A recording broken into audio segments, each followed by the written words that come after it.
저 이분들이 또 김성훈 경호처차장 그리고 이광호 경호본부장이 또 이번에 구속영장이 이제 기각이 됐습니다. 재판부의 현명한 판단에 감사드리고 향후 어떤 사법 절차도 충실히 따르겠습니다. 서울서부지방법원은 범죄 혐의에 다퉈볼 여지가 있다면서 두 사람의 구속영장을 기각했습니다. 증거인멸과 도주 우려가 없다고도 판단했습니다. 이번 판정 뭐 어떻게 보시는지?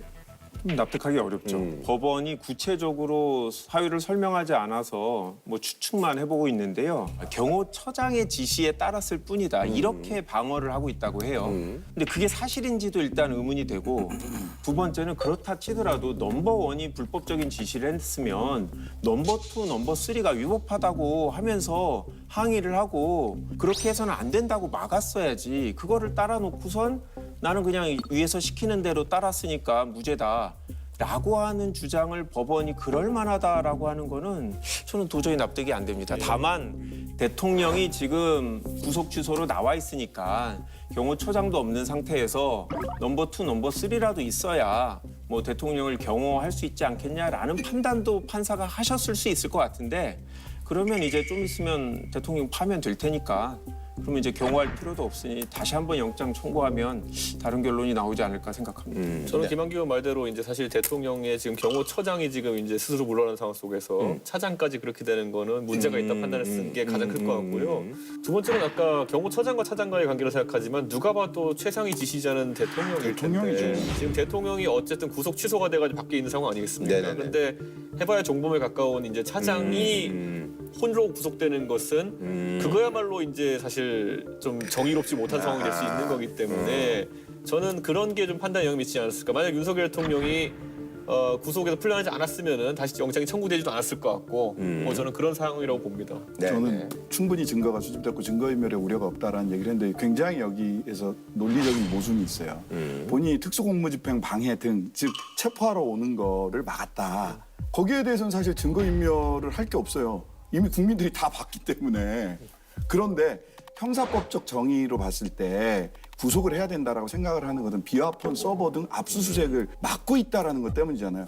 김 차장은 비화폰 서버를 삭제하라고 직접 지시한 혐의를 받습니다. 김 차장의 구속영장엔 김 차장이 명령을 거부했던 사람들은 다 죽이겠다고 했다는 내용이 적혔습니다. 체포를 막으란 지시를 거부한 간부들을 경호에서 제외한 건 맞지만 그건 이들이 체포날 연락이 두절됐기 때문이라고 정당하다고 주장하고 있었습니다. 근데 그거는 별개의 사건이긴 해요. 그러니까 그거를 그냥 그것만 딱 이렇게 보고 판결을 한 거예요, 판사가.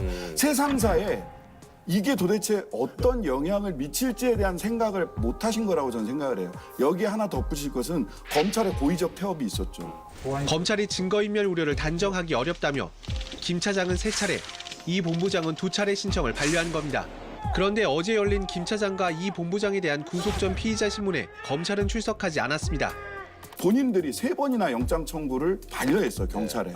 그리고 고검의 영장심의위원회 결과에 따라서 영장을 어거지로 청구했어요. 그러면 사실은 본인들이 제스처상으로라도 나갔어야 돼요.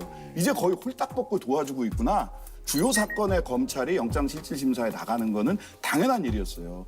그러면 검찰의 태업과 판사들의 이상한 잣대, 도대체 뭐가 중대한 범죄라고 생각을 하는지 저는 이해하기 어려워요. 제 생각은 뭐 여러 판단하셨으니까 사실 정확한 내용을 모르잖아요, 우리가. 그래서 좀 아쉽다는 생각 당연히 하실 수 있을 것 같고 요 두 분 중에 저는 요 김성훈 차장에 대해서 이제 다른 시각으로 좀 생각을 해보는 게 많이 노출됐잖아요, 그동안에 이분에 대해서는. 네네, 맞아요. 경호실 넘버원처럼 막 굴었다는 게 여러 가지가 있는데 이분이 생각보다 말한 것처럼 뭐 실제로 일을 한 게 없구나. 그런 생각도 해봐요. 무슨 얘기냐면 저는 뭐를 제일 걱정을 했냐면 1월 15일 날 그 체포 집행될 때 무슨 일이 날 줄 알았어요, 저는 정말로. 그 전까지 워낙에 이 사람이 세게 얘기를 했기 때문에 영장 집행할 때 그때 공수처검사 갔잖아요. 굉장히 세게 막 들어갔단 말이에요. 결기에 찬 어떤 발언들이나 태도를 볼 때는 이제 무슨 일이 나겠다 했는데 아무 일이 없었어요. 그러니까 이 사람은 말만 그렇게 하는 사람이 없구나. 그래서 실제적으로 법적으로도 영장을 쳤는데도 뭐 별게 없구나. 그런 생각이 들었어요. 제가 역으로 생각해봤어요. 그렇게. 그러니까 비화폰 서버를 보고 싶다도 보고 싶다는데 안 보여준다지. 비화폰 서버를 뭐 조작했다라는 증거가 나오고 이런 건 아니니까. 아니 그건 나지. 삭제 지시를 해서 삭제하려다가 안 돼. 제대로 되지 않았다라고 하는 거는 기록으로 나왔죠. 그러니까 그 지시도 야, 너 진짜 삭제해야 돼 이건지 삭제하는 게 낫지 않을까? 라고 했는지 모른단 말이에요. 우리. 아니 감정이입을 잘하셔 우리 보니까. 그리고 법률가가 아니어서 그래요. 정치 고수들의 격전 높은 토론, 특집설전 두 분 정치 고수들의 얘기가 좀 필요한 시점이 아닌가 싶습니다. 많은 국민들의 생각이 탄핵이 뭐 인용이 되든 기각이 되든 빨리 좀 이 혼란스러운 상황이 좀 정리가 됐으면 하는 게 이제 마음 아니겠습니까? 근데 한 2주 전부터 이번 주에 난다. 이번 주에 난다. 그랬는데 탄핵 선고가 정말 예상보다 한참 늦어지고 있습니다. 이 이유에 대해서 두 분의 생각을 좀 듣고 싶어요. 제가 늘 뭐 방송에서 얘기한 부분인데 내 일을 줄 알았다. 그러니까 처음에는 금방 끝낼 것처럼 이걸 가장 먼저 결론을 내겠다 이제 이렇게 얘기를 했는데 이게 그렇게 간단치가 않거든요. 그래서 결론을 내야 되는 상황이 되니까 의견 일치를 잘 못 보는 부분들이 굉장히 많은 것처럼 느껴진다. 그래서 사실관계에 대한 합의도 지금 잘 안 되고 있는 부분들이 상당히 많다. 그래서 이제 굉장히 늦어진 거고 저는 비록 조금 늦더라도 처음부터 절차적 정당성에 문제가 없게 차근차근 했으면 좋았을 텐데 사실상 헌재 스스로 절차적 흠결을 차인한 것이라고 헌재가 스스로 공정성과 신뢰를 회복하기 위한 노력을 기울여 주실 것을 헌법재판관들 역시 너무 흥분해서 결론을 이미 내려놓고 심리를 진행하는 듯한 이런 모습에서 불가피하게 이런 일이 생길 수밖에 없었다. 저는 그렇게 보는 거죠. 저는 지금 제 얘기이긴 합니다만 제가 탄핵을 주제로 해서 박사 논문을 받은 사람입니다. 그러세요? 노무현 대통령 탄핵, 박근혜 대통령 탄핵 두 사례를 비교하고 뭐 해외 사례까지 다 들여다봤는데 사실은 이게 헌재의 지난 두 번의 탄핵 판결에 비춰보면 탄핵의 기준이 있거든요. 헌법의 중대한 위반이라는 게 딱 정해져 있어요. 그리고 박근혜 탄핵에 비춰보면 이건 탄핵 안 할 수 없는 사안이에요. 제가 볼 때는.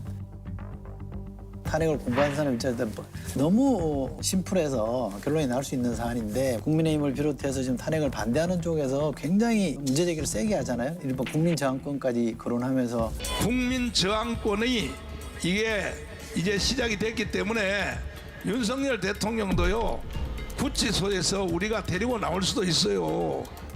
문제 제기를 세게 하니까 아주 정밀하고 세밀하게 해서 이런 논란들에 대해서 완벽하게 좀 대응하는 게 좋겠다라는 이런 측면들 때문에 저는 좀 늦어져 있다고 보기 때문에 문제는 이게 탄핵이 늦어짐으로써 국가적으로는 엄청난 비용을 치르고 있는 거잖아요. 그런 점에서 보면 저는 이 사태에 대해서 과연 탄핵 국면을 이렇게 풀어야 되느냐. 그 점에서 저는 탄핵 반대하는 측에 너무 과도하고 무리한 대응을 하고 있다는 점을 꼭 지적하고 싶습니다.